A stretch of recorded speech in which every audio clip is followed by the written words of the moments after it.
The Zika virus was first discovered in the Zika forest in Uganda and is now suspected of being the cause of abnormally small heads in Brazilian babies and Guillain-Barré syndrome, a dangerous autoimmune dysfunction. The Aedes mosquito, a vector for dengue and chikungunya, is able to transmit the Zika virus, which was first isolated from a rhesus macaque monkey in 1947. It is known to cause symptoms like fever, rash, joint pain, or conjunctivitis, but the illness is usually mild, and 1 in 5 people infected with the virus will fall sick. Margaret Chan, the Director General of the World Health Organization, issued a statement saying that the Zika virus was spreading explosively and the level of alarm is extremely high. Furthermore, she was quoted saying, "A causal relationship between Zika virus infection and birth malformations and neurological syndromes has not yet been established." This is a very important point. But it is strongly suspected.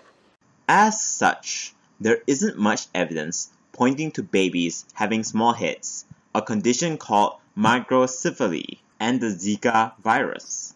This hasn't stopped the media from pushing the possibility of an all-out epidemic despite lack of substantial evidence. Even though the virus has been around for some time now, appearing in the year 1969 in our own backyard. In fact, Malaysians are advised to take measures ranging from postponing travel to 24 countries in the Americas, protecting themselves against mosquito bites, and destroying Aedes mosquito breeding grounds. According to Professor Dr. Sazali Abu Bakar, the World Health Organization's Collaborating Center for Arbovirus Reference and Research Director, the size of an outbreak possibly amplified the otherwise rare occurrence of microcephaly. El Salvador has advised women to delay pregnancy until 2018, while Brazil has acted more drastically, with over 200,000 soldiers being sent to spread awareness of the Zika virus on February 13th, and Brazilian President Dilma Rousseff calling for war on the Zika-carrying mosquitoes and authorizing health officials to enter private properties by force if necessary in an effort to control the spread of the virus. While the active response taken by the respective governments show that there is heightened awareness of the previously unheard of virus, the numbers do not seem to warrant such action. Global Post ran an article titled "The Sketchy Numbers Behind Brazil's Zika Crisis," citing a report by the journal Nature, which concluded that the apparent spike in babies with small heads is probably due to active search and overdiagnosis. It turns out that out of the 4,000 cases of suspected microcephaly, Brazil has confirmed 270 actual cases since October 2015.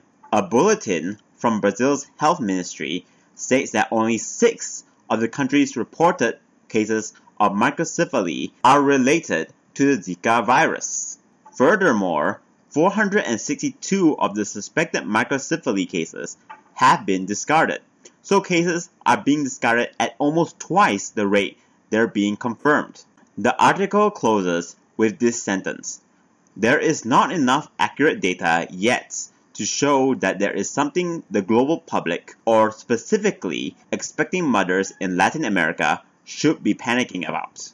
The World Health Organization has called the situation a global health emergency. This will be the 4th time the World Health Organization declared such an emergency, with the previous 3 times being the outbreak of swine flu or H1N1 in 2009, the apparent resurgence of polio in 2014, and Ebola later the same year. As there is no known cure, pharmaceutical companies are already working on a vaccine to the Zika virus, whether or not it spreads out of control. A sexually transmitted case has been reported in the US and is yet to be proven. Brazil has allowed this year's Rio Olympics to go on despite the risks. Already, speculations about genetically modified mosquitoes created by British company Ocytec, funded by the Bill and Melinda Gates Foundation, spreading the Zika virus, and the Tdap vaccine causing microcephaly instead of the virus have surfaced, the former originating from a Reddit post, while the latter from a blog. Although both theories present compelling evidence, they do not seem to hold much water, for the moment at least.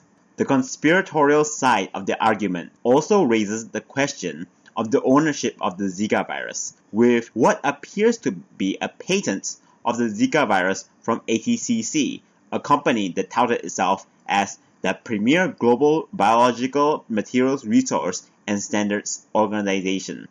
The depositor of the virus, it seems, is the Rockefeller Foundation.